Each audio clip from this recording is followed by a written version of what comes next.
AMD का RX 9060 XT e commerce websites पर आ गया है इंडिया में। आज हम लोग इसकी 1080p performance, 2K gaming performance, ray tracing performance, image generation by AI, 3D rendering, video editing और फोटोशॉप सब कुछ देखने वाले हैं। तो शुरू करते हैं और देखते हैं कि क्या ये अपनी प्राइस 40,000 को जस्टिफाई कर सकता है या नहीं। सबसे पहले तो इसके दो वेरिएंट आए हैं, एक 16GB VRAM वाला, एक 8GB वाला। 8GB वाले को मैं बिल्कुल भी रिकमेंड नहीं करूंगा। वीडियो देखते देखते आपको समझ में आ जाएगा कि क्यों। अब क्वेश्चन ये आता है कि हम लोग 16GB वाले को ले रहे हैं, लेकिन इसको कंपेयर किससे करें? क्योंकि बाहर के वीडियोस आप देखोगे लाइनस और हार्डवेयर अनबॉक्स के, तो उनने तो इसको कंपेयर किया हुआ है 5060 Ti 16GB वर्जन से। यहाँ 5060 Ti 16GB वेरिएंट मिल रहा है 50,000 का मिनिमम, और 9060 XT 35,000 से लेके 45,000 तक का लॉन्च हुआ है। अगर आप OC वगैरह सबको मिला दो तो यहाँ पर हमें ज्यादा डिस्कशन करना पड़ेगा। 1080p गेमिंग परफॉर्मेंस की बात करें तो ये कार्ड RX 9060 XT ज्यादातर गेम्स में अपनी प्राइस के आसपास आने वाले 5060 Ti 8GB वेरिएंट से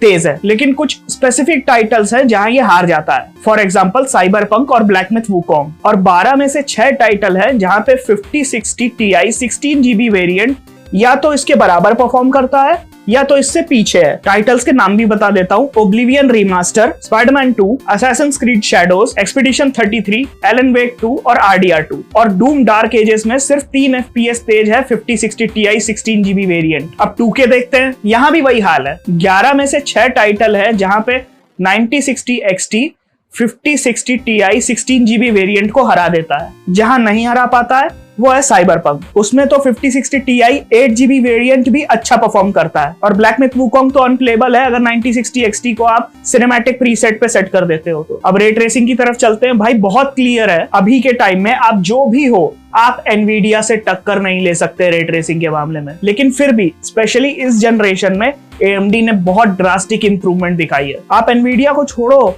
RX 7600 XT जो था उससे बहुत बेटर परफॉर्म करता है रे ट्रेसिंग में 9060 XT। कहां 7600 XT साइबरपंक में 30 FPS भी नहीं दे पाता था। अब 9060 XT में आपको 45 के ऊपर FPS मिल तो रहे हैं। और स्पाइडरमैन में अगर आप रे ट्रेसिंग अप्लाई करो तो 5060 Ti 8GB वेरिएंट को भी हरा देता है 9060 XT। लेकिन फिर वो ऑब्वियस सी बात है कि PS5 पे भी तो AMD का ही हार्डवेयर लगा हुआ है, उसमें भी तो रे ट्रेसिंग आ ही रही है। लेकिन ज्यादा खुश मत हो, अभी भी AMD एनवीडिया से पीछे ही है। अब आते हैं इमेज जनरेशन पे। आपका स्टेबल डिफ्यूजन, इसके लिए ये कार्ड बिल्कुल नहीं है। यहाँ इंटेल का आर्क B580 और RTX 5060 भी जीत जाते हैं 9060 XT से, और ये दोनों कार्ड 31,000 के मिल जाते हैं। 3D रेंडरिंग की बात करो तो सबसे कॉमन सॉफ्टवेयर है ब्लेंडर। 9060 XT इसके लिए भी नहीं है। इसमें तो 25,000 का कार्ड RTX 3060 भी जीत जाता है उससे। यहीं पे मेरे को गुस्सा आई थी यार, RTX 3060 4 साल पुराना कार्ड है। कब तक हम लोग यही रिकमेंड करते रहेंगे कि सिर्फ गेमिंग के लिए AMD लो, आप प्रोडक्टिविटी या AI के काम के लिए आप AMD मत लो? कब तक चलेगा ये? लेकिन फिर उसके बाद मैंने वीडियो एडिटिंग के बेंचमार्क्स देखे। फोटोशॉप और दाविंची रिजॉल्व में